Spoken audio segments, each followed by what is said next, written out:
we're gonna start it right now? Let's go. All right. Hello, everybody. You switch it up. You must ate some barbecue chicken today. Excuse me. Welcome to MU2Q podcast. Keep it up, bro. We might get some Chinese followers. I know, right? Asian. How many billions of followers? How many billions of Chinese there is in China? Let's see. The amount of calculations in Hong Kong, which is 3.765 million, multiplied by the square root of a lot. Then we need that. Continue talking like that, bro. Yeah. Ni hao. Ni hao. Konnichiwa to the Japanese followers. Annyeonghaseyo for the Korean followers. Peace to everyone. Zdravstvuyte for Welcome. the Russian followers. Dope. Yeah, I speak all those languages, man. You speak all these languages. Yeah, man. 4 languages. See, you've been high in this. Mira, papi. Mira, ¿Cómo está? That's the only thing I know from Uno, Spanish. dos, tres, cuatro. That's all I know. You say cuatro? My grandmother only taught me uno, dos, tres, cuatro, cinco. That's it? Only up to 5? Only up to 5. Dang. And then she told us mira. All I hear in the house, mira. Mira. I thought that was my name at one point. Like, that must be my name in Spanish, mira. ¿Cómo te llamas? Mira. What's good, though, bro? Yeah, man. So you ready? How's your week? It was good, man. A little Yeah. hectic, but you know the kids back in school. That's what I was about to say, what I right? mean? They Kids are back in started school. in school. Yesterday was the first day. Yeah. So they back at it. You know what I mean? Get out the house, get to see their friends. They haven't seen their friends in 2 years, most Yeah. of them. So it's good. You know? Good, What about good. you, bro? No, just work and grinding. Grinding. You know, every day I'm hustling, you know. Dope. What's in a new? good way, in a good way. In a good way. What's new with you, though? Nothing much. I mean, just the same old. But the only thing is I'm loving life more and more every day. That's how you're supposed You to know, be, bro. the You ain't positivity. You ain't loving life. Yeah. That's important, man, because it's a lot of negativity out there. Oh, You know what I yeah, mean? yeah, When yeah. you open your phone, majority of the news feed is negative. Yup. Majority of the posts is negative. So it's difficult. It's a difficult balance, especially with the social media. How do you stay on the side of positivity? Exactly. You know what I mean? How? Tell me. Oh, you're asking me. I'm asking, bro. How you stay on the side of positivity? It's the same thing. It's the same thing I tell my kids. Yes. When my kid starts complaining and Yes. how come I can't have this? How come I can't have that? When they start doing that, I always tell them, remember, there's always somebody out there who has it worse. Facts. And that's a good reminder. Yeah. Super good reminder. Yeah. And then I remember back in the days in the hood when Yeah. I was getting in trouble and I got locked up for a little bit. So I was like, you know I what? think you did 6 months in the county jail. Yeah, LA County jail. Bro, LA County jail. I did 2 days in that joint, and it felt like I did 6 months, bro. And you remember going in? I remember They had going you in. butt naked. Bro. Butt naked, spraying you down. That joint was torture, humiliation, and torture, man. That joint was crazy. They did a human cavity search as well. Bro, violated my sexuality. Like it was wrong. That's crazy, bro. I don't think they did that to me, man. No. I mean, I didn't mean it like that. I mean, like when they searched me, it felt wrong. Facts. 6 months though. What you do 6 months for? If you don't mind. No, you don't have to go into details. Yeah, no. But 6 months in, so they automatically put you in the Asians because the way it works in LA County. Yeah. When you go in, they start questioning: Are you from the Bloods? Are you a Crip? Are you Latino? Are you Hispanic? And they automatically start putting you. They start off by gangs, and then they start off by race. It was crazy. Yeah, some of the Korean one of the Korean gangs that all my friends were in, which I'm not gonna say which one that was. They automatically knew that I was associated with that. So they had to put you automatically with the Asian side. Yep. They already what do you call it? Singled me out on that part. Yes. But the thing that got me in, it was right after high school. We know in LA, high school you graduate like in June. Yes. My birthday's in August, and I just turned 18. Okay. So back then, I was smoking weed and doing all that junk. Astaghfirullah. Haram, kids. Exactly. Weed is haram, liquor is haram, everything haram. And everything he just said, everything is not haram. But the beauty, we'll get back to your story. Of course, weed is haram and liquor is haram. Yeah, of course. But most people think that the religion of Islam is so strict. But in reality, we have a saying that everything is halal unless Allah says it's impermissible. Yeah. So majority of things is halal. The things that's haram is only for the benefit of our own self. Yeah. So continue. My bad, my brother. No. Continue. It's all good though, because I don't do any of that now. Dope. I never liked it before either. It was all peer pressure, I did it only because my friends were doing it, all my boys were doing it. Yes. And if I want to stay in that crowd, I had to do it too. So that's the reason why. Yes. But it was my birthday, and we got into some of that, and my mind wasn't right. And then we went to this pool hall that we always used to cut class when we were in high school and go hustle money on. Cool. Cutting class is also wrong. Stay in school. Stay in school. Don't be a fool. Exactly. Don't be a fool. Stay in school. You see that? Look, we're rapping talk. now. We're rapping, bro. We're rhyming. No, so and then from there, we were leaving at 4 a.m, and you know, at 4 a.m, when you're hungry, where do you go? Denny's, bro. I had to think for a minute. Yeah, brought back memories, bro. Yeah, so we were trying to go to Denny's, and then in the parking lot, I see this 16-year-old girl, Asian girl, right? Yes. I didn't know she was 16 at the time. Now I know, so I'm saying that 16-year-old. Yes. Her boyfriend was 17-year-old, and she was like leaning against the car. Yes. You know, on the driver's side. Boyfriends, girlfriends, also not cool. Yeah. Stay in school. Don't be a fool. And you gotta keep it rhyming, bro. And I'm gonna tell you why. I'm gonna tell you why. Yeah, keep it going. As we're walking by, we hear them arguing, and he cheated on her and all that, and she's like, "I can't believe you did that." And we're about to get in our car, which our car was parked about like 5 or 6 cars down. Yes. Then I heard this big bang, bang, bang, bang, bang noise. And I look back, and I only could see above the cars. Yes. Because, you know, cars are parked, like dress, right, dress. Yes. And all I see is the back of his head and this movement. So my boy is like, yo, get in the car. Let's roll. I'm hungry. You don't even know these cats. Let's roll. So he was beating on the girl. Yeah. So not only beating on her, when I went over there to see what's going on, all I see is she's laid out. Her head is next to the rims of the car. Yes. And he's kicking her head in like she's a football player. Coward. You know? Only cowards hit on girls. Only cowards beat girls. So I pushed him just to get him to stop. Yes. And he trips over her, and he falls, and I just snap. Wow. So I started, you know, paybacks up. And then I started going right back, doing the same thing on him. Well, he kind of deserved that, though, man. He beating up on a girl and kicking her while she's out. That's definitely a coward. There was blood. Like you shouldn't even went to jail. The police should have said, man, you just helped us, man. How can we pay for your next Denny's meal? Exactly, you know right? I mean? That's what I was saying. Like some stuff, come on, police officers. Some stuff should be common sense. Like if he, you know what I mean? You helping a young girl that's getting beat up by a coward. They should have let you go, bro. But they should have drove you home. Here's the catch-22 on that. Yes. When it came time, it was like 2 months, and I had to show up for court. Yes. Right, and I was getting tried for 2 counts of attempted manslaughter. Yes. And assaulting a minor because I just became 18. Okay. Yeah. So, me and my boy, we say our testimony on the stands. Of course, they say their lawyer was like, oh, their blood alcohol level was this much. They had THC in their system. Yeah. You know, we can't use their testimony as a evidence. Yes. And so she goes on the stand. And when I saw her, it was like I could recognize her. Like her face, she was once a beautiful woman. Wow, he beat her that bad. Like only cowards do this though. Yeah, her face was stitched up all over the place. Like she was like like this because she couldn't talk because her jaw was shattered. Yeah. You know, she's still recovering.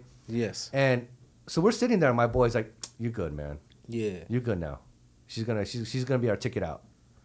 And I see her, and I could see her looking at her boyfriend like all scared, and I'm like, "Oh, she's gonna roll on me." Wow. And that's exactly what she did. She said that I was beating her, and her boyfriend was trying to protect her, and then I just she switched it on you to protect her boyfriend. Bro. So I get thrown in. That's crazy. 6 months. Crazy. And you gotta understand, when I was 18, I looked like I was 12. Yeah, 6 months in the county jail, you know? Like, bro. That ain't no joke. And I LA County Jail. And I look like I'm 12. Wow. So I got sentenced for 2 to 3 years. Crazy. So while I was in there every day, like it was like clockwork. At 7 o'clock when the cell door opened up, 2 dudes came in and beat the crap out of me. Wow. From your same like other Asians? Yeah. They just bullied you. No, it wasn't that. Apparently it was ordered by an associate of mine because they wanted to toughen me up. Yeah, so I guess that's the Asian way. That's the best way. I guess the Asian way to say we got to toughen. It might have been your father who sent that note. Your pops probably sent that kite. Make sure you beat my son up every day until he come out of the cellar, man. Yeah, so when I get out, that's crazy though, bro. So that's why sometimes they say mind your business, but it's difficult to mind your business when you see evil like that, like unjust. You know what I mean? But then it flipped on you. Yeah. But you did the right thing, bro. But in 6 months, you know what I mean? So this is the funny part. In 6 months, like I'm, I wake up and the door opens when it's not supposed to. So I'm thinking, oh shoot, is it time for my butt kicking? You know? And tell me they brought you Chinese food. The 2 guards come in and they say, grab your you gotta go see the warden. And I'm like, what the heck did I do? So when I go over there, he's like, we're processing you out now, and you're free to go. Why? And I was like, has it been 2-3 years already? Like, that's how messed up I was. I was like, is it 2 years already? You lose all time. Like, you don't understand the timing. You don't know if it's daytime. Yeah, and I was scared because, you know, I'm 18 years old, but I look like I'm 12. Wow. You know, so I was like. So why did they release you early? So that girl stayed with her boyfriend. Mm. And they lived in like the second story of apartments. Yes. You know, in Hawaiian Gardens. Okay. Right. And when that incident happened, it was in Norwalk. No, not Pacoima. That's what is Hawaiian Gardens? East LA? No, that's like in LA County. Like, you know, there's Norwalk, Cerritos. Yes. And then Hawaiian Gardens. Okay. Yeah. And where I got arrested was in Norwalk. Okay. It was in front of but Varsity. Still LA Buildings. County though. Yeah. They're all still LA County. Yes. That's where all the Asians lived. Okay. So. Yes.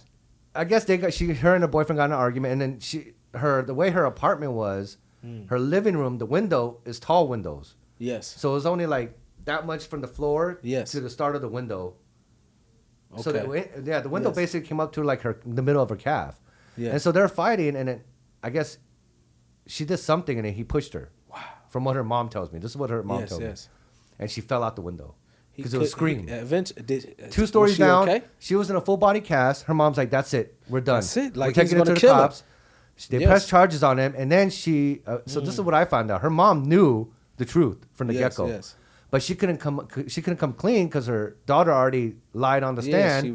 She could get thrown in jail. Yeah. So I get it. You know, a mother protecting her child. You know. Facts. But then this time she was like, enough's enough. It's enough is enough, man. While they're pressing charges, she said, you need to tell the truth about what happened with that young boy that's in jail now. Wow. So they did. Well, at least she came clean eventually, man. They took it to the city courts, and then they got me out. Yes. Wow. Yeah. And then from there, but the county jail is crazy in LA, man. It's like I said, I only did 2 days in that joint. Yeah. And it felt like 2 months. Right? But you know, these are the things when you young, you know what I mean? We make a lot of terrible decisions. Mm-hmm. And sometimes we don't really understand the ramification of the ramification of these things. You know what I mean? Yeah. Where you mess up and it can haunt you for the rest of your life. Absolutely. You know what I mean? The good thing about me, bro, one of the things that saved me from actually doing jail time, of course, I've been getting arrested since I was a kid. Mm-hmm. But I was also like you. When I was 12 years old or 13 years old, I was looking like I was 8 or 9 years old. Yeah. But I was outside on my block, Chancellor Avenue, with drug dealers, murderers, and killers at 9 years old, 10 years old. Mm-hmm. And the first time that I tried to hustle and sell drugs, I got arrested, 12 years old. Police came, I'm so tiny or whatever, they called my grandmother. They was like, you know, my grandmother came, smacked me in the back of the head, and the police officers let me go, you know what I mean? But from that day, I decided that I'm going to do something different. I said, man, I tried a few times to sell drugs, and it wasn't for me. You know what I mean? Alhamdulillah, thank God. Yeah. My brothers and them, on the other hand, they became the top figures in my community, my brothers and my cousins. That's Mooney and Siki? Siki, really my brother Mooney. My brother was he was a top, back then, this is a story, he changed his life, but he was the biggest drug dealer in my neighborhood. Even though he did his time, he did time in jail he paid his dues back to society for that. He don't agree with that life anymore. Yeah. But at one particular time, he was the man. You know what I mean? So when I came up in New Jersey, you got to understand, bro, it was my family, my brothers, my cousin, we ran our neighborhood. Mm-hmm. Not saying that we was the toughest, but we ran with the toughest. You know what I mean? Yeah, I know how that is. And we just I was a hood celebrity before I became a rap artist. No joke. I was a hood celebrity in elementary school, high school. Before I got into the Outlaws, I was already known in my neighborhood. You know, so what saved me, I believe, is that when I was 13 years old and eventually I got into the music industry, that was a way out from the streets. Yeah. Because when I started doing music and I got in the music industry, my brothers and my cousins, and suddenly they was going in and out of jail. But I'm already on the West Coast now. My focus is studio, you know what I mean? So, you know, a lot of times people make these mistakes as youngsters because when we think back, we kids, you know what I mean? We don't really know. We think we having fun half of the time, and then you realize that it follows you for the rest of your life. Mm-hmm. So that's why we always, like, my oldest is 22 years old. Thank God he's a good kid. He didn't really, never got in trouble, never really, I'm talking about as far as the streets, never been involved in these type of things. A good kid, man. And also my kids here, we raise them differently. The name of the goal is to raise your kids differently than the way you was raised. Yeah. That's the goal. You know what I mean? Yep. Absolutely. Dang. Man. It brought back memories. Yeah, man, brought back memories, bro. But like with me growing up, like it was hard because yes, I mean when I grew up in Pico Rivera, all Mexican neighborhood, okay, I wasn't treated that bad. When I had that 6 months where I lived in Compton, wasn't treated bad. Okay. Every once in a while there'll be someone going chink this, chink that, chink chong, chink chink chink, you know. But whatever, it wasn't like harsh. Yes. Then I ended up moving to Downey, California. At the time, it was an all-white community. Okay. That was hard. And which way? Honestly, I would rather be in prison than live in an all-white From what, community. bullying and... Yeah, especially back in the 80s and 90s. Wow, yeah. 80s and 90s was crazy, bro. Dude, the way the white people were towards all races during that time, it was hard. Especially in Southern California. You got a lot of skinhead community, like communities or pockets of these skinheads. I remember, I remember one time, bro, and they had that tattoo. What is the tattoo when you know them? Is it the spider net or whatever? Yeah, that's the Aryan. The Aryan Brotherhood. Yeah, bro, I kid you not. You know, my son, Muhammad, had cancer. Mm-hmm. I don't know if I ever told you. Yeah. Right before I moved to Saudi Arabia, he had cancer. So he was in the children's hospital downtown L.A. The children's hospital. I forget the name of that. I was in there once too. Word? Yeah. Oh, man. Yeah. And we'll get on that. We'll talk about why. So then I remember one day I needed a haircut, so I drove down and went to this other neighborhood, bro. I walked in a barber. Kid you not, it was like a movie. As soon as I walked in, it was all skinheads. Yeah. They all looked at me. Everybody stopped talking. And literally, like, they didn't say nothing though. But I knew what it was up because I started looking at. I sat down and they all looking at me, and I'm looking at their tattoos, and I'm looking at the other barber. And I'm looking at the people waiting. Yeah. I know what time it is. Yeah. So I was like, in my head, ma salama. I got up out of that joint. Like, these jokers ain't even gonna cut my head. I know I don't belong here. Dude, the same situation happened to me in Alabama. Alabama. Yeah. So when I joined the military. What the hell you doing in Alabama? When I joined the military, we had to go to training to learn our trade. Yes. Okay. You know? Yes. So our schoolhouse was in Alabama. Wow. Fort Rucker, Alabama. You probably was the only Asian back then that the Alabamians ever in my class there was like a class of seven people, including myself, right? Yes. There was 4 black dudes. Yes. Me and 2 white dudes. Okay. So me and the black folks, we were like, we don't get along with the white folks, right? It's crazy. So we got when you become phase 5, you're allowed to actually go off post. You get back to your regular clothes. Okay. And you can actually go enjoy the civilian life. Yes. So I remember it's the weekend. We all got phase 5. And me and the black dudes were like, hey, yo, let's go out. And I was like, all right, bet, let's go. And you got to understand, ever since I joined the military and basic training all up until now, they thought since I was Asian, I knew martial arts automatically. So they would always like joke like that, right? Yeah. But here's a funny part. So we ended up we got in this taxi and we're like, hey, take us to any bar or whatever, you know? Yes. So it takes us to like this, boondocks, in the middle of the boondocks, like bar. Crazy. We walk in and it was just like Bars what happened is not with good, you. kids. No. Stay out of them. Haram. Wallah. Go ahead. But it was just like what happened with you. We walked in and imagine it's 4 black dudes and me. Wow. We walked in and everybody was noisy and it just became like dead silent. Okay. And all of these, some of them look like bikers, some of them look like Alabama, like construction workers. Alabama, I think they still stuck in 1886. Yeah. Like our smiles are 1886. Yeah, exactly. They stuck. But everybody stopped and then looked at us and they all got up and like walked out as we're walking to the bar. So you got to understand that bar was empty. Wow. There was one bartender, female there, and then us. Yeah. And we're like, can we order? And I'm all looking around and she's like, fellas, I think you guys need a roll. She kept it real. They probably was going to get the strap. Yeah, and she's like, don't leave now because you're gonna get killed.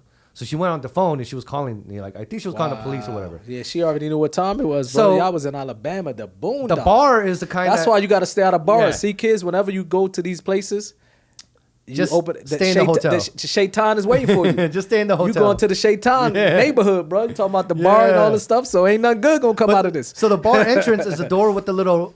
Yes. The little window like that, right? So we look outside and they're all standing out there with crowbars. You remember this? Remember the clubs? Yeah. Where they were stuck in 1886, bro. Yeah, bats and all that, and like 4x4s. How y'all escape? Y'all in the army? Now y'all better act like the army. Yeah, so check this out. So they're like, oh crap, how are we gonna get out of this? And like, all right, look, there are not that many of them. There's like 15 people, right? 15 dudes outside. It's like, so each of the black dudes are like, okay, I could take like probably 2 or 3 down. And then they get to me and it's like, all right, Quan, because my last name is Quan, and in the military they named you with last name. They're like, Quan, he knows martial arts. He could probably take 6 of them, so we good. And they got automatically it. So thought you knew martial arts. They mentally messed me up so much that I actually thought I knew martial arts, like Jet Li. So I'm like, yeah, I got him. Yeah. Luckily, the MPs and the police came, broke it up, and they escorted us back on post. Bro, y'all see? Now check this out. Alabama. Here's the funny part. I'm laying in my bed that night, and I'm like sitting going, dang, we almost got into it. And I thought to myself, and I was like, hold up. I don't know any martial arts. I was like, damn, I would have got murdered. Dang. That's crazy, bro. Yeah. You know the sad part that, you know, unfortunately in America, man, you still got places that's segregated. Yeah. It's sad, you know what I mean? Because, and people still judging people from race, the color, it's crazy. Like, of course, America came a long way. We can't front, you know what I mean? But you still have pockets of places where even if you white, you might not can enter this neighborhood. Yeah. Or if you black, you cannot enter this neighborhood. Yeah. You still have this ignorance. To me, it's full-blown ignorance, man, that unfortunately... I don't think it's ever going to go away. I don't know. It's crazy. You know what I mean? It might get close. It might get close. But You got some of the people... still going to be somebody. Yeah, you know? you still got some of the newer generation. It seems like they changing. Yeah. It ain't like what our grandmothers and them were saying, you know what I mean? Believe it or not, 50, 60 years ago in America, there was...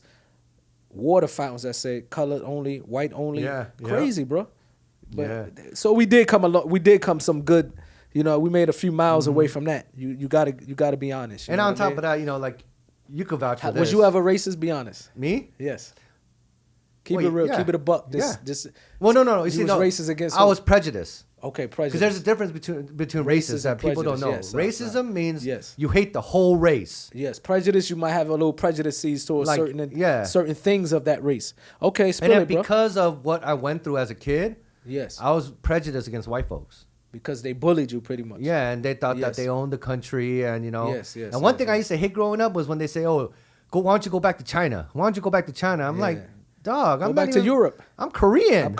And I was born in Denver, Colorado. You know what the heck? Real talk. It's got not like ignorance everywhere. Yeah. You know, I thank God that the way I was raised, I didn't have no prejudice or no racism in me. Yeah. But then my grandmother did an amazing job with that. You know what I mean? She did an amazing job where she taught us at a early age.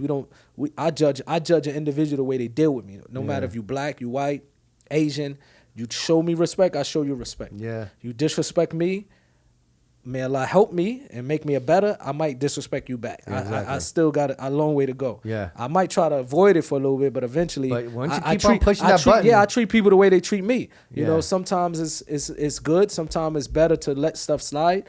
But I can't admit, bro, that I came a long way where I let a lot of stuff slide. Yeah. Before, I used to be on my P's and Q's waiting for somebody. Like, I came from that era where I used to wake up looking for trouble. Yeah. You know, now I wake up, I want to start the farthest away from trouble. Mm-hmm. You know what I mean? I want to be away from anything negative. You know what I mean? But it was a time of my life that I used to wake up. No joke, bro. There was a time in my life where I used to go, the outlaws stopped going outside with me to like events.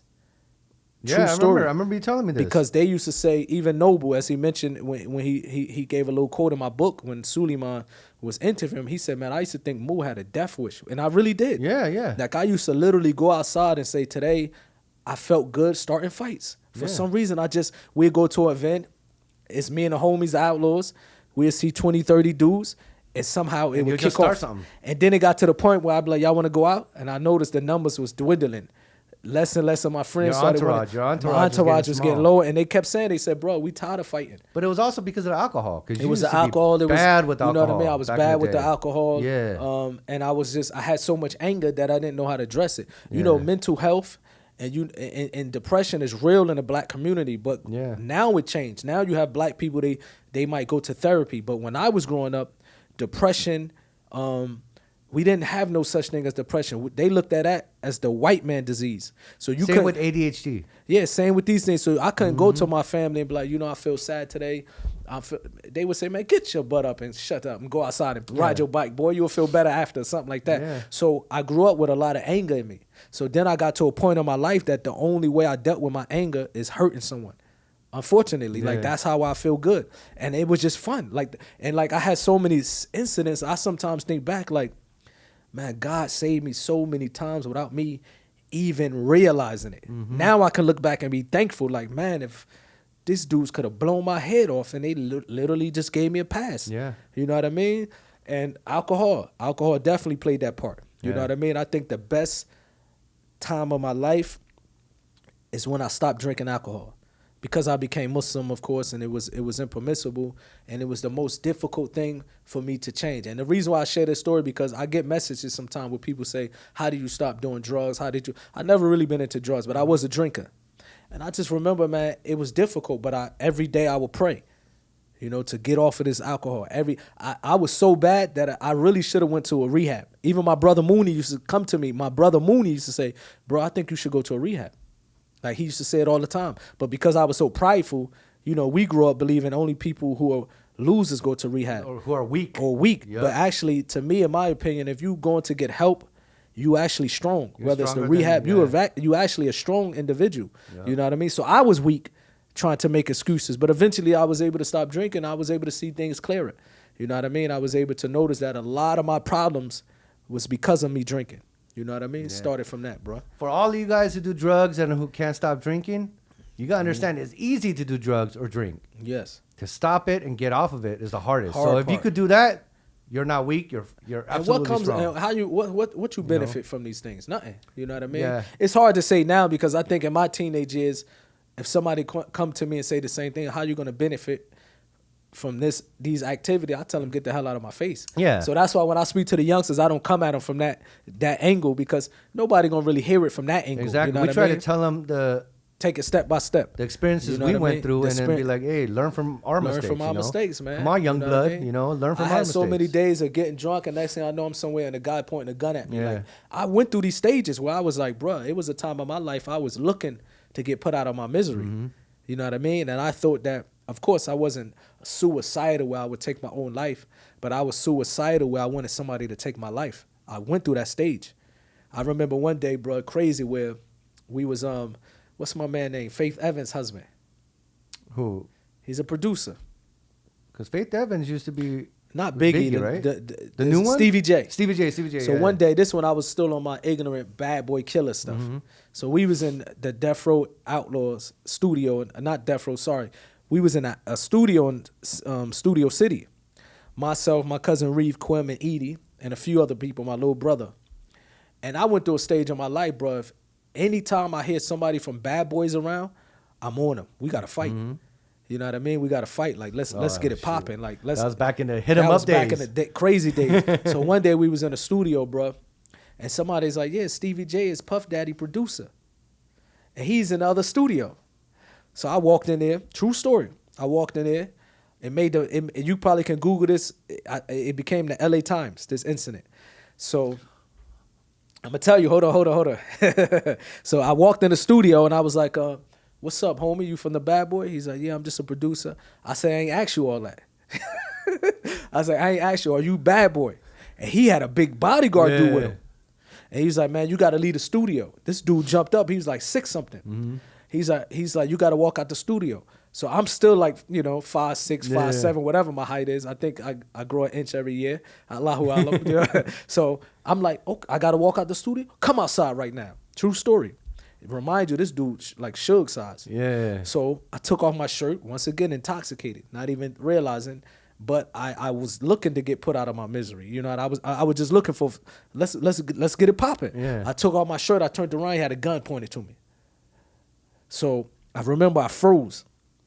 My cousin and them was here, Edie was there, and Quim was there. Yeah. Shout out to them, my cousin Reeve, Quim, Edie. I froze, and then something said to me, but if I act scared, he's going to shoot me. So I started saying, man, you a punk. You ain't going to do... Yeah. Well, I swear by God. Like, pull the trigger. I dare you. Like, you ain't going to do nothing. You a coward. I double dare you. Now I'm trying to use reverse psychology to get out of it. But really, I was almost about to get my head blown off. Mm-hmm. So I'm telling this dude, man, you a coward. You ain't going to do nothing. Put that gun down and let's fight like a man. Even though he was 6 feet something, most likely, I don't know how I would have whooped him. You know what I mean? Yeah. Most likely, this dude probably, you know what I mean? He probably looked like Shaquille O'Neal next to Kevin Hart. Real talk. That's what it looked like. So he holding a gun, and I'm talking because I remember Edie had the gun on. Yeah. So I'm waiting, like what's up? I don't hear no click clacking or nothing. Yeah. So I remember my cousin Sharif, he was like, he grabbed it from Edie, and when he clicked the gun, the dude ran back in the studio. When he ran back in the studio, he thought we was coming after him. He grabbed one of the engineers and put the gun to his head. And we left because we saw this joker crazy. Now this dude got locked up for kidnapping charges, hostages, and we got the hell out of there. The next day it was in the newspaper. So when I sat down, this was the beginning of me changing. Because I sat down after the next day and I was like, you know what? Am I really ready to die? Yeah. And then I wasn't Muslim at this time, but I started to ask myself, am I really ready to die? Like, am I really in a position where I want to not live anymore? You know what I mean? Because this guy could have pulled the trigger. it would have been over for me. And am I ready to die living the life that I was living? Mm-hmm. You know what I mean? Like, just wild. And that was the beginning of me saying, I have to change. But I just didn't know how. You know what I mean? It's crazy stories like that, bro. Yeah. But, dude, that's the difference between the life that we lived back in the days. Yes. To what's going on now. You know, I mean, it was rough back in the days. It was 90s was crazy, bro. And we like in the last episode we talked about our parents whooping us, you know. Exactly. It was rough. I'm glad that I got the whoopings though, man. You know what I mean? You know that we needed that. Yeah, but back to what you asked me about. Am I racist? Be honest. Yeah, I'm not racist. I'm prejudiced. You're prejudiced. I was. You was. You know, there are some folks of all races that I'm not cool with. For sure. But I don't hate the whole race. I'm like you. I'm equally. I hate everybody equally. Yeah, I'm an equal opportunity hate. You know, I might not like. It doesn't matter. I don't like. I hate everybody equally. Yeah, man. So from what you just told me with all that, what made you leave the industry? You know, after becoming Muslim, you know what I mean? After becoming Muslim, and even before I became Muslim, even if I put the Islamic standpoint of music aside, my stance on that is clear. Yeah. You know what I mean? But I was so unhappy in the music industry for a long time. Mm-hmm. After losing Pac, after losing Gaddafi, after being, you know, I was on over and maybe Siki. 50, after losing Siki, my brother, 50 million record sales worldwide, just being taken advantage, not getting our due rights. It got to the point where I started questioning the way I was living my life after that incident with the gun was in my face. This is not the first time. You know what I mean? It's other incidents where things really led up to it. I could have lost my life, or someone else could have lost their life. And then it got to the point where I started feeling like everything around me in the music industry was breeding negativity. Yeah. So I started saying like this is I start feeling it's not really for me anymore. Even though I like rapping, I like poetry. Even now I write poetry, but I got to a point where I said, man, I need to change my life or I'm going to be finished. And that's what led me to Islam. You know what I mean? Then after becoming Muslim, I left the music industry. And everybody thought I was crazy. Yeah. Because I was getting people like, man, we'll give you this amount of money if you do this, be the CEO of my record company. I was just convinced, like, I'm through with it. Yeah. You know what I mean? So, I mean, what kind of trials and tribulations did you go through? After I left the music? Yeah. You know, after I left the music. Coming here and stuff like that. I think that was an incident in Dubai, right? Bruh, incident. Let me tell you. So, after I left the music industry, became Muslim and started really practicing my religion, most people don't know that I walked away from my royalties. Yeah. Because we get paid as a rapper every 6 months. And you still should be probably beginning it. Yes. So I said now that, in my opinion, music is not permissible for me to do or for a Muslim, then it's not even allowed for me to eat from that money or feed my family from that money. So I walked away from it. I called one of the homies, Ramsey. Shout out to Ramsey, Jordanian American homie. Good dude. You know what I mean? And he decided to pay, you know, I sold my royalties to him. I said, look here, man, because I was hurting. Yeah. No more shows, no more music. I was hurting. I had nothing. Yeah. So I think he gave me about $60,000, $70,000 up front. Like, I pay $70,000. And then after that, I took some of that money. I invested it with a few different people. The crazy part, everybody I invested with, they lied to me. It was scams. You over, This business fell. This business didn't work. So I look at it like God wanted me to just be free from that money. Yeah. Then I went through some difficulties, trials, bro. Yeah. Imagine my son Muhammad at this particular time, he was 6 months old. Yeah. So I decided to leave America. Before he had cancer, yes, pre-cancer. So I said, you know what? I'm going to leave America. I'm going to go to Saudi Arabia. One Saudi dude was like, come here. We got something for you. This job when you get here. This before I moved to Saudi Arabia this time, you know? So I said, no problem, cool. I'm going to go to Saudi Arabia, but before I go, you send me the visa. Send the visa to Emirates. My white family is from Abu Dhabi. Yeah. So I had my last $10,000 to my name. I'm thinking that I'm moving from the Western America for good. I ain't no telling when I'm gonna come back. And you get to start all over. So my $10,000, I stopped in Toronto so my wife can say bye to her father who lives in Canada. And then I went to the Emirates. My wife's sisters, they Emiratis. So I went to the Emirates and I said, you know what? I'm gonna stay here before I get my visa to come to Saudi Arabia. This 15 years ago, mind you. So I'm waiting. The guy who promised me the visa, he pretty much wasn't being truthful. And on top of that, you shipped everything to... I shipped everything, bro. Hobart, imagine to Hobart, the mom back there. Imagine my last... All the Tupac stuff that I had stuff from Pac. I have stuff that I grew up with all my life. We shipped everything. Everything. Then it got to the point where that $10,000 is nothing. It went away like this. Of course. So I'm broke. Now I'm like, what I'm going to do? Check this out. So eventually it's time for me to leave the UAE. Because we cannot continue to renew the visa. Yeah. My wife family, especially her sisters, man, her sister Samira was like, you know, you can stay with us and live with us forever. You never have to leave. But as a man, you don't feel like a man when you're stuck at your wife's sister family house and you're not making no money. You can't take. So I said, you know what? I got to go back. I made Toba from the music industry. I'm never going back to doing music, but I got to go back to America. I have no money to even book an airline ticket. So I'm calling people, even some families. Nobody like, nope, we can't help you. I'm like, let me just borrow a couple $1,000 to like get back to America. Nope, we can't. For you, your family, for me and my family, your wife and Muhammad, right? This why This why I got a lot of love for Mike Epps. Shout out to Mike Epps. Shout out to Mike Epps, man. He said he gonna come on the show too. He said he gonna come on the podcast. So I called Mike Epps and I'm like, bro, I need a favor. I said, I just need to borrow a couple $1,000 to purchase airline tickets for my wife, myself. My son, Muhammad, is only 6 months old. He doesn't need an airline ticket. Mike Epps like, let me call you back. He called me back. He was like, look, I book a ticket for you, your wife, and your son so you don't have to carry him on this long flight, and you don't have to pay me back a penny. Respect. This is Mike S., a real dude. So when I went back to America, remind you, I'm broke, Aki. I'm broke, bro. I have nothing. And people laughing at me like he left the music industry. Now look at him. Before I left America, I'm in a brand new Cadillac trucks, Lexus. The people see me rolling up in the mad shit like this. Yeah. Now when I come back, I have not even a car to get to the mosque. I'm sleeping on my brother Camille floor. Very difficult. And then I'm sleeping on my brother Mooney floor. And at this particular time, my brother Mooney wasn't Muslim, so he'll call me and be like, we have a job for your wife, but she got to remove her hijab. And I'd be like, she ain't removing nothing. The Mercedes-Benz. The Mercedes-Benz off of the job. And my brother back there was like, man, Islam made my brother crazy or stupid. But I always knew to myself that I believe in my religion. God promised me that if I be patient, he's going to open up the doors for me. I'm going to be patient. So right before I left the UAE, I gave one of the homies a couple $100 and we purchased, you know, the little oils, the MUTAH, the perfume bottles. Yeah. I just started slanging these joints. I started slanging one bottle, $20, $50. I got to hustle. I don't even have a place to live. No, I feel But this is, to be honest, this is some of the best days of my life, and I will tell you why. Because when I made my first $100 from selling oil, remind you, man, I used to get checks $150,000 this 6 months, 70,000, 80,000. One time we had Outlaw Records. Yeah. Outlaw Records, man, we was independent. We was getting $10 a CD. Yeah. And our first record that we released on our own sold 200,000 copies. $10 a CD came to us and an Outlaw. So we was living good. And now I'm having, and even from the royalties that I was getting from the Tupac Outlaw CDs, 100,000, 60,000, 80,000. This me just sitting back and this money coming. Now I have nothing. So my first $100.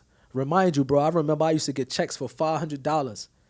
And I used to say, man, I'm not walking to no bank. Because back then you have to wait in line. I said, I'm not walking to a bank to just for $500. Get this out of my face. It's not real money. Throw it away. Now I'm struggling. I'm thinking about all of these stupid mistakes that I made. Like, man, where's them $500 checks at?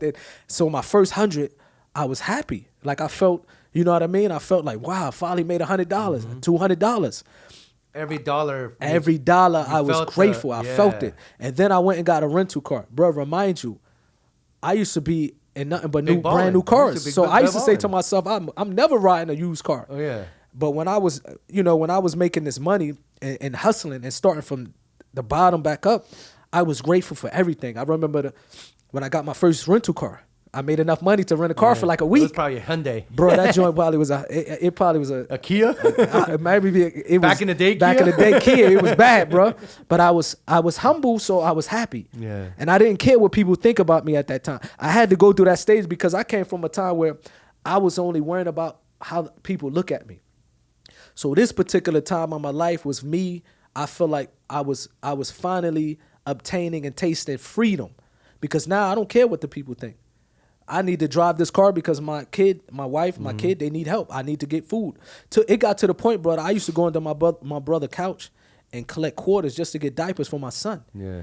I went through that struggle. Most people don't know that. So when they see me having coffee shops or part of this restaurant or this cafe, they don't know the struggle that I went through to get back to finally getting back on my feet. Shout out to my homie Doc. They call him the celebrity barber.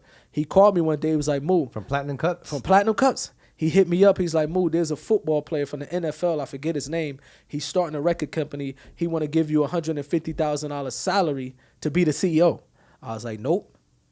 Even though I had no money in my pocket. I was like, man, if this is what I feel my religion telling me to stand on, I'm standing on. So people thought I was crazy. Yeah.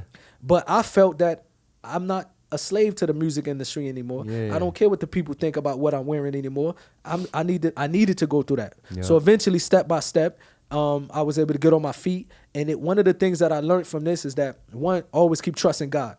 You know what I mean? God will always come through. But two, it let me know that I can do it without trying to follow the crowd, without feeling like there's only one way that I can make money. The only thing that I can do for my life is the music industry, for example. No, it let me know that if I put my trust in God and I be truthful in what I believe in, doors will open up for me. You know? So eventually came back to Saudi Arabia. And one of the things I got to shout out my wife for, because I remember at this particular time, bro, I'm sleeping on the floor, literally, like with my wife and my son, Muhammad. And one particular time when I was at my brother Camille's house, my wife used to have to fall asleep with the hijab because we were sleeping in his living room. So because she can't, you know, she had to sleep on hijab and abaya, like so uncomfortable. Never complained one time. You know what I mean? Not one time complained. So when we go visit her family, they don't know we homeless. Yeah. You know what I mean? They don't know I'm staying with my brothers. To them, they made it seem like I'm still taking care of my family and taking care of my business. You know what I mean? So all of these things you remember because you start to see who's really in your corner. You know what I mean? Never complained one time saying, I need this, I need that. Because when I first married my wife, I was making good money. And then when I hit rock bottom, she still stuck around. She stuck around. She didn't sign up for it, but she didn't complain one time. That's straight ride or die. For sure, bro. So dang. Now that's everything I do now is for my family. Yeah. You know what I mean? That's why everything I do now is for my wife and kids. Shout out to Mike Epps. Mike Epps, a real one. You 100. Honey. You are top flight of the world, Craig. Not just the city, the world. He's one of my favorite too. Yeah, Mike Epps, a homie, a real one. We got to get him on the show. Yeah, he said he's gonna get on the show. He said I want to get on the podcast show, so he's gonna be one of our guests in the near future, inshallah. But I know you don't listen to music and all that, but I do. I don't, and I'm allowed to, so I'm gonna talk about it. But like, all the influences, like. Yeah, we have some crappy rappers lately, you know? Yes. But we still have, like, those diamonds in the rough that's still keeping it real and still pays homage to the ones who brought them to the game. Yes. That influenced them. Like J. Cole, you got Drake. Yes. Eminem, which is one of my favorites. You see, remember I told you I had a problem with white people? Yeah. That's why I'm not racist. I'm prejudiced. There's some white people I had problems with. So I had a lot of good white friends too. Yeah, and definitely. Eminem, one of my favorite rappers, aside from Tupac and Biggie and all them. Yes. Because he pays homage. You know, like he always shouts out Dr. Dre who saved him from the trials and tribulations. He was going downhill. He was going to Joyner Lucas. He's coming up. He's a I big never heard of these people, MC. But you know what I mean? Joyner is the controversial rapper, like Eminem was. But what I mean, you gotta read the lyrics to. Yeah, I read the lyrics. Yeah. Read the lyrics to "I'm Not Racist" by Joyner Lucas. Okay. It's touching. If they have a message, man, it's important to have that message because we tried that ourselves. We always tried our best to put a message out there. Yeah, you know what I mean. And rap music, I mean, it's poetry. It's poetry. It's poetry with instruments. You know, every once in a while I write. Yeah. People don't know, man. And maybe next you might not listen to the rap song because in the future we're gonna spit something on the show. You might not listen to rap songs, but you read the lyrics because it's still poetry. Real talk. And some of them, like, I ain't gonna lie, I cry. I actually literally started busting out crying because I remember when I was growing up, the trials and tribulations, even regardless if I'm black or not. Yes. You know, even though a lot of the rap songs are geared towards the black community. Yes. I still felt for that. For sure, for sure. Yeah. I might have been black, but I still got persecuted by the white people too, you know, when I was growing up. For sure. So yeah, it touched me. And so it's good and bad in everybody. Yep. I mean, in every group of people. Yep. And it's good and bad in everybody. If you want to say that, everybody, no one's perfect. Wrong. You know, we all have our shortcomings, but it's good and bad in every group of people, whether it's white, black. You know what I mean? Like, you know, the other day when I posted something and the guy was like, "But you only posting. You live in Saudi Arabia. You only posting that. If Pac was alive, man, he would only post stuff about his black people and this and this and that. Why you don't show us no?" Which is psychotic. I said, "Look, bro, I don't deal with that type of stuff. Like, I don't. I post. I don't post according to what you think I should post. You understand? Black people killed my mother and father. So I can't sit here and say I'm just going to only, you know what I mean? There's good and bad in everything. I'm not blind following nobody, no rules. I don't blind follow no rules other than the religion of Islam that our prophet told us. And one thing about the religion of Islam, we don't judge anyone based on a race. We don't say, okay, just because he's black, he get a free pass and I have to accept everything he say. No, there's good and there's things that black people, we as black people need to be held accountable for. As white people need to held accountable for. You know what I mean? We not in no position where we running around from the top systematically oppressing people, but sometimes we oppress ourselves. You know what I mean? In our community. So I look at it like, man, there's good and bad in every group of people. And I don't come close to anybody based on race. This is the beauty of the religion of Islam because it teaches to be balanced. You don't say, man, of course we want good for our people. As a African American, naturally, I would want good for my people first. You know what I mean? I would want to see our neighborhoods become better. I would want to see our people become successful. This is natural that I'm sure everybody feel this way for their people. You know what I mean? So it is what it is. You know what Shout I mean? out to Joyner Lucas. We're gonna get him on the show. I'll reach out to him. On the show. I'll reach out to him. I'll reach out to Joyner. As long as he don't bring no music, we no, good. No. We're gonna talk about what he believes in too, because he's all about bettering communities. Dope, all his music, it sounds like he's trying to better the world. Okay, let's interview him. Bro. You know, let's make it happen. I'll reach out to him. Let's make it happen. Damn, I should have brought my gum. Yeah, so we gotta wrap it up, but before we do, we're gonna do some shout outs. For sure. We had a few questions also, right? Yeah, which I think we answered it in the show. Dope. But shout him out. You know what I mean? So AQ from YouTube, you know, he's like, hey, he wanted to know how you got started. With what? MW Cafe and all that. MW Cafe, you entrepreneur know. To make I always try to be a hustler. You know what I mean? As an entrepreneur from my block. A lot, you know, most people may not know. When I was before we started releasing albums after Pac died, one of the first, I can say, businesses that I started on my own, I used to own vending machines, bro. Around Los Angeles. So I used to buy I think I owned 4 or 5, put them in a few apartment buildings. I remember one doctor office let me put him in his office. And but it failed. You know, so but that's part of entrepreneurship. If you don't have no failure in life, how you gonna really obtain success? You gotta go through these failures so you appreciate when you succeed. You know what I mean? If you become successful overnight, most likely you can lose it overnight and you might not really feel like you gotta work hard anymore. So when I went through these stages, that was my first, you know, business, and then I got into coffee. My grandfather, shout out to my grandfather, my Cuban grandfather, Harry. You know, he was the first person that gave me coffee. My grandfather, my mother's father from Cuba. So when I was a kid, I tried coffee. And when I left drinking the bad brown drink and became a Muslim, I started drinking coffee. And then I started realizing that every time I turned a corner, I saw somebody with a Starbucks cup in their hand. And I started researching coffee. And I knew I wanted to get in the industry, business. So it took some time, and eventually we opened MW Cafe in Ras Al Khaimah, UAE. Shout out to my partner Anthony from Holland. He was the first one to open it up with me. Then me and my partner Mansour, we did it here in Riyadh. So shout out to Mansour. Yeah, so shout out. Nothing happened overnight. Yeah. AQ, I hope that answers your question. I want to give a big shout out to Joshua Jackson, not the actor from back in the days, but he's on YouTube. I've noticed, because, you know, I read all the comments. Dope. On YouTube, Instagram, Twitter, I read all of that. So dope.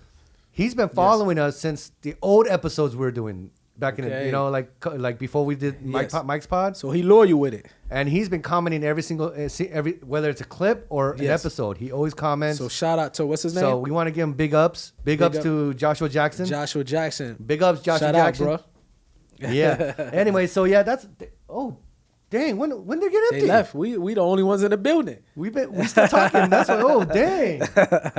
Yeah. If you guys don't know, this is actually an open space right here, and there's people that work there. You know, the team.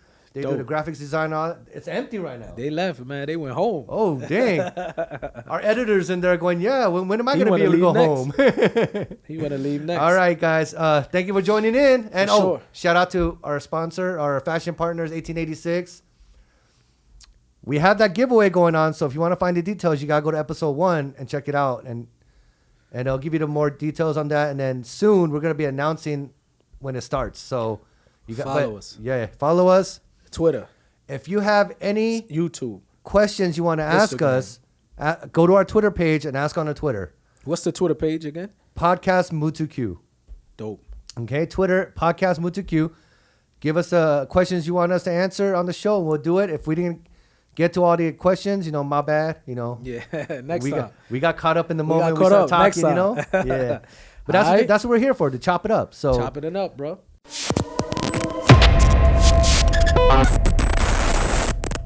Till next time, deuces. We out. Throw up the west side. Yeah, west side. All right. Yeah. That's another dope one, bro, in the bucket. Another dope one.